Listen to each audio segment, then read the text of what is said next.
la fortuna di essere il membro del team di Wine TV che viene sempre mandato nei viaggi all'estero. L'anno scorso vi ho raccontato la Cina grazie al concorso mondiale di Bruxelles. Vi ho fatto il reportage su come il vino italiano riesca a finire sulle tavole dei migliori ristoranti di Tokyo. E quest'anno vi sto portando in un'altra location fantastica. Avete indovinato dove stiamo andando?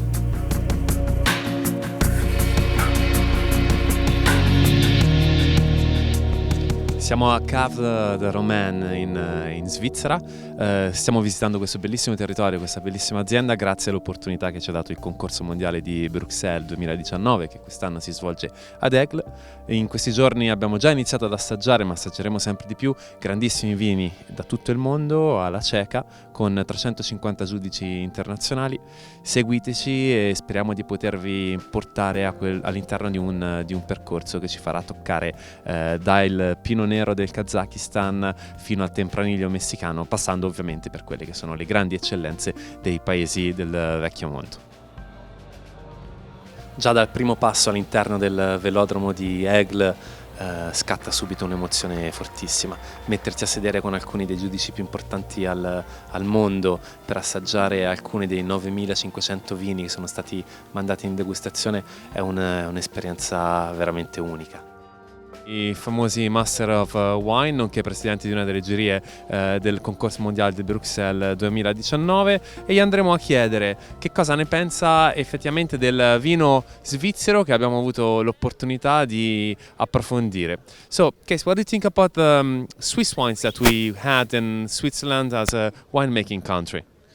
Well, Marco, let's first, if you look around here, you see we are in true alpine country. And the wines are as pure as the air in the mountains, I think in Switzerland. I really like the purity, the freshness of these wines.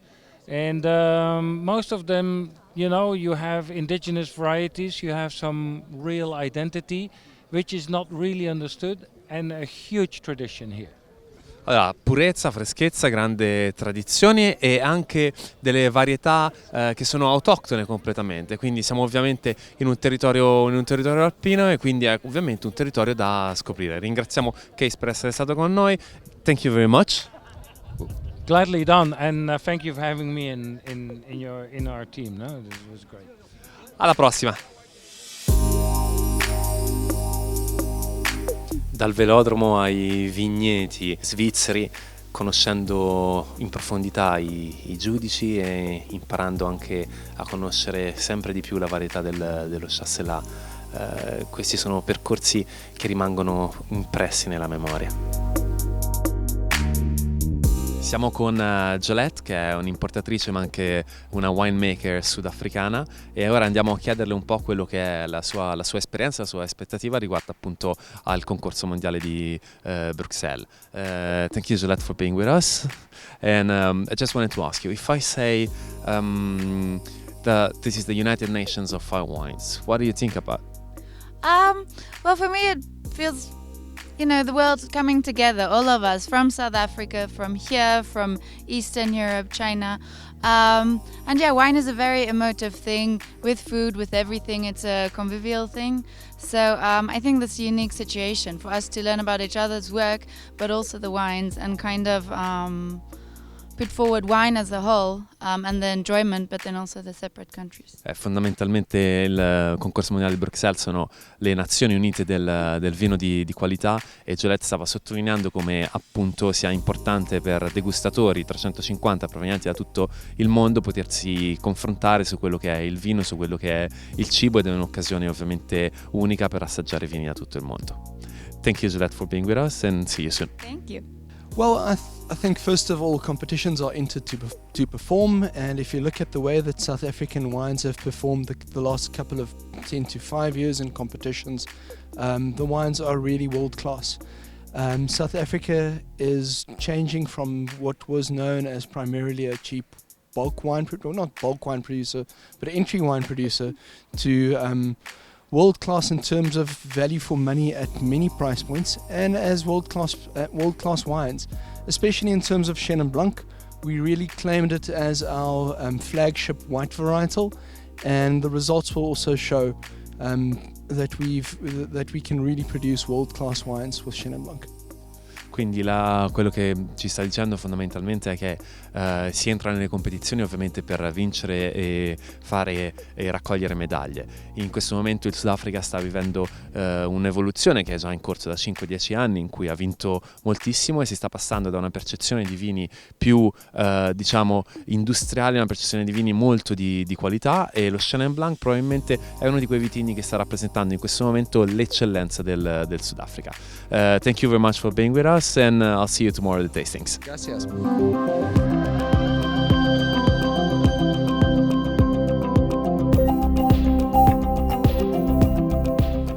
Come non essere affetti dal Wunderlust, da questa voglia sfrenata di viaggiare quando si incontrano così tanti personaggi incredibili, con delle storie da raccontare, paesaggi mozzafiato, laghi, tanti laghi, castelli, vigneti.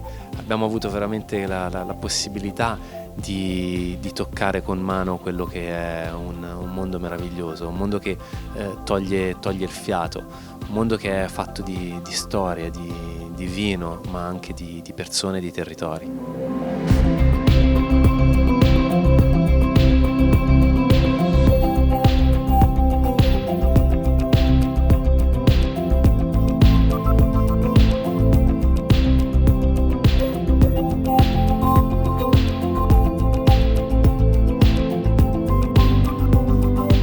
Siamo con Giuseppe Carrus, Gambero Rosso, uno dei tanti degustatori di altissimo livello che hanno popolato il concorso mondiale di Bruxelles. Una battuta al volo. Giuseppe, abbiamo visitato un po' di aziende vitivinicole, vigneti. Vorrei sapere da te quello che è un po' l'impressione sul movimento del vino in Svizzera. Beh, il bello del concorso mondiale è proprio questo: si va nei paesi, ormai il concorso è itinerante e si assaggiano tanti vini la mattina, ma poi il pomeriggio si va in giro per le varie cantine. La Svizzera è molto vicina all'Italia, però è un territorio sconosciuto anche a chi come me fa il degustatore, come dire, di professione.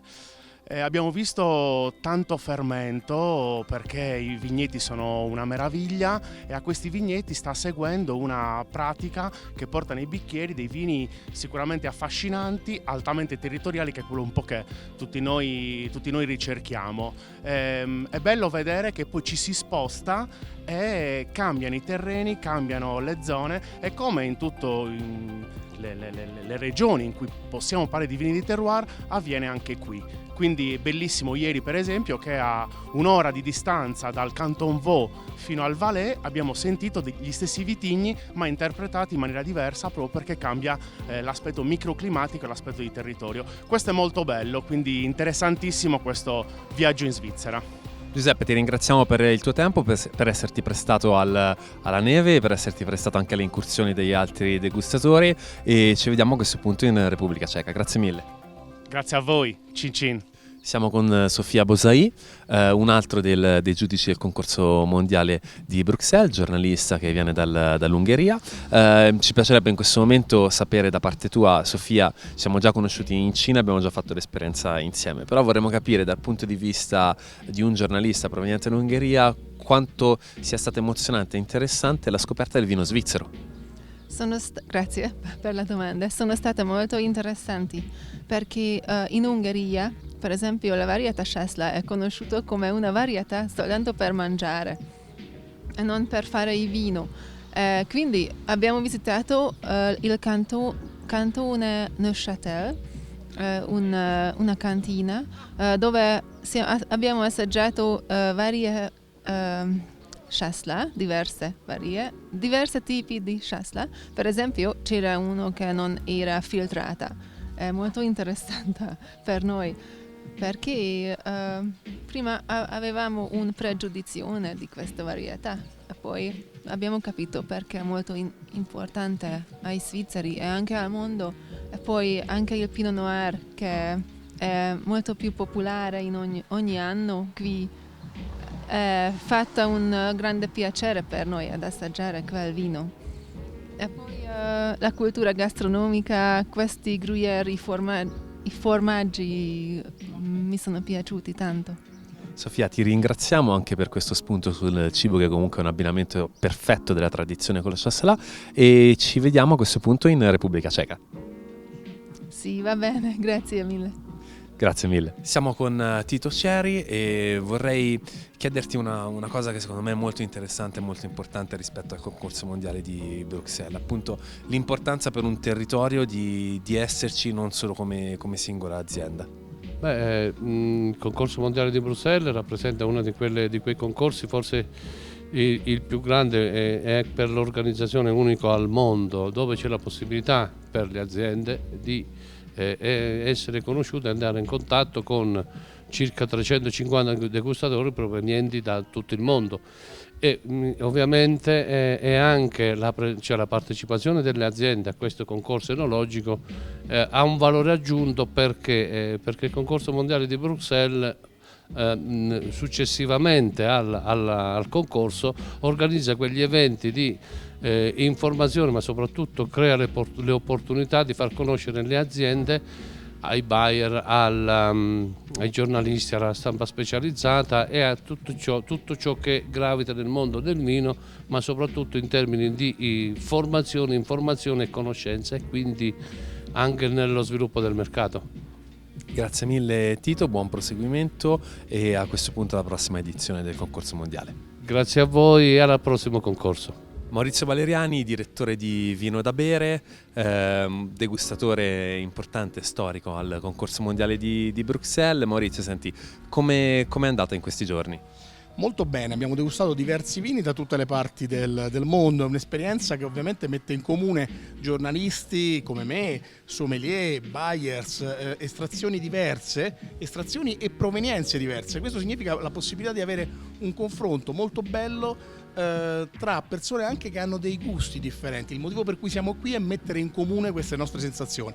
Questo credo che sia molto importante, anche perché ricordiamoci che i vini italiani vanno per più del 60% all'estero, quindi capire cosa pensano queste persone anche dei nostri vini e anche dei loro vini è una cosa secondo me fondamentale, apre la mente e ci toglie quella autoreferenzialità che noi spesso abbiamo, noi come anche altri degustatori di altri paesi. Hai nominato i vini italiani, a questo punto secondo te quanto è importante per il mondo del vino appunto italiano essere presente a un concorso così importante che mette a confronto il vino del bel paese con il mondo? E credo che sia fondamentale, proprio perché come dicevo è fondamentale capire un po' la percezione che c'è all'estero dei nostri vini. Noi spesso pensiamo che i nostri vini siano necessariamente i migliori, questo non è detto, ovviamente abbiamo dei grandissimi vini, però bisogna saperli comunicare, farli conoscere e apprezzare anche in contesti come questo, che è comunque il contesto più importante per un concorso mondiale in Europa e probabilmente anche nel mondo. Poi non dimentichiamoci anche la forza del concorso mondiale di Bruxelles nel far conoscere quelli che sono i territori ospitanti, quindi abbiamo avuto la possibilità di degustare molti vini locali. Rispetto alla destinazione del prossimo anno, quindi alla Repubblica Ceca, quali sono le tue aspettative? Ma io ho grandi aspettative perché diciamo è una realtà che conosco fino a un certo punto e quindi ho più che altro entusiasmo e voglia di conoscere questi territori che io conosco molto meno dal punto di vista enoico e quindi speriamo di scoprirli presto. Maurizio, ti ringraziamo e a questo punto ci vedremo in Repubblica Ceca. Molto volentieri, a presto. Il concorso mondiale è molto di più che soltanto vini di eccellenza provenienti da tutto il mondo e siamo con Thierry che ci spiegherà esattamente il perché. Hi Thierry, so we know that the concours mondial is way more than just wine. I would like you to explain to the people watching wine television why is that. Yes, I mean the Concours Mondial is more than wine competition. We have a the spirits parts that this is the 20th edition this year. It's the same organizations behind this competition, the same principle for the competitions, and we gather together all categories of spirits, and we have, for example, I mean gin and brandies and whiskey, and also, of course, Pomacci brandy like Grappa, that is really one important category in Italy. But not only, we have liquor, bitters, and vermouth, for example. Yeah. Dunque, come avete già intuito in realtà, perché sono parole internazionali, il concorso mondiale è anche una parte dedicata agli spirits ormai da un bel po' di tempo. All'interno degli spirits vediamo alcuni protagonisti come il gin, il whisky e via dicendo, ma anche poi delle eccellenze italiane come la grappa. Questo è un impegno appunto da parte del concorso a valorizzare quello che è un lavoro leggermente diverso da parte dei produttori, e noi siamo ben contenti di potervi raccontare magari il prossimo anno più a fondo quello che è anche la competizione sugli spirits. So I request silence, concentration during the video.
Ma non so, Marco ci ha lasciato il microfono, adesso io non lo so se vogliamo parlare del concorso mondiale oppure, non lo so, Fabio Pracchia, Slow Wine, non so come sono andati questi giorni. Ma, caro Jacopo, siamo stati insieme praticamente 24 ore su 24, quindi non sono andati bene sicuramente. A parte quello, essere qui dopo l'esperienza cinese insieme a te, insieme a Marco, insieme a Giuseppe Carus, è sicuramente un'esperienza molto divertente. Ci confrontiamo su temi legati al concorso, ma ci confrontiamo anche sui temi legati ai nostri cari vini italici, quindi è sempre un'occasione di amicizia che io prendo sempre al volo molto volentieri. Il concorso è un concorso che via via negli anni secondo me si sta strutturando molto bene, sempre di più. Trovo interessanti le regioni che nei primi anni erano un po' indietro dal punto di vista anche enologico, vedi i vini rumeni, vedi alcune regioni del mondo che poi alla fine sono...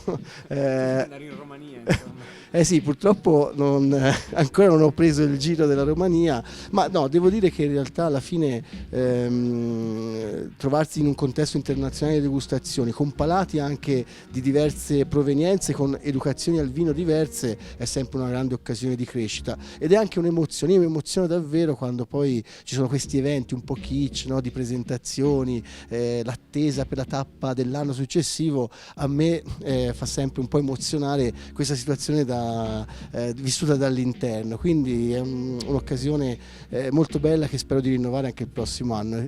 What about you? No, non lo so, vabbè, a parte hai detto tutto, nel senso che mi confronto, mi ritrovo completamente in quello che hai detto, e poi in Svizzera io non ero mai stato, perché insomma non ho mai sciato in Svizzera, non ho conti bancari, quindi è stata una bella esperienza. No, perché in effetti insomma, bere vini svizzeri non è una cosa banalissima in Italia, e non succede tutti i giorni. Abbiamo avuto la possibilità di bere un sacco di Chasselas e non solo. Io lo Chasselas era un vitigno che conoscevo a malapena, siamo insomma tra il Vallese, tra il lago di Ginevra, quindi la Côte, abbiamo girato per un sacco di denominazioni. Credo che sia stata anche un'ottima occasione per confrontarsi con una varietà che incredibilmente diventa molto interessante col passare degli anni, perché insomma abbiamo assaggiato vini con 10, 20, 30 anni di invecchiamento e insomma abbiamo trovato vini sempre più buoni. Dici davvero una cosa che condivido pienamente. Anch'io la Svizzera la conoscevo come un aggettivo: il coltellino svizzero, l'orologio svizzero, la puntualità svizzera, e in realtà abbiamo scoperto che esiste un paese di grande vocazione al vino, e a me, non so se sei d'accordo, lo Chasselas ricorda per certi versi la vernaccia di San Gimignano, no? Così timida, appena uscita sul commercio, poi in realtà regala attraverso la sostanza, la sapidità, la viscosità del sorso un potenziale di invecchiamento davvero da scoprire e molto interessante. Ma infatti, tra l'altro, il prossimo step dal punto di vista dello Chasselas, per quello che mi riguarda, è andare un pochino oltre queste caratteristiche generali che abbiamo scoperto, quindi capire se esistono non solo dei cru specifici che un po' abbiamo intuito, ma proprio andare a cercare le aziende che lo lavorano meglio, per capire poi come ci si confronta tra espressioni diverse in termini proprio di espressività della cantina, di idea personale del vino. Quindi che vogliamo fare? Organizziamo un tour, io, te, Marco e Giuseppe, un pulmino, e portiamo i nostri amici italiani in Svizzera?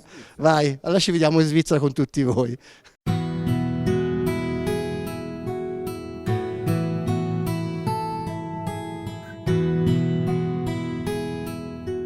La nostra avventura in Svizzera si sta concludendo. Abbiamo degustato, abbiamo conosciuto altri giornalisti, altri degustatori da tutto il mondo, abbiamo incontrato produttori di vino, abbiamo approfondito quello che è la conoscenza del Chasselas e di altri vitigni autoctoni in Svizzera. Ci apprestiamo ad andare all'aeroporto per prendere il nostro aereo. Speriamo di avervi raccontato un'avventura e un percorso interessante, e non vediamo l'ora di seguire il concorso mondiale di Bruxelles anche nella sua nuova missione in Repubblica Ceca. Per questo momento è tutto, a prestissimo.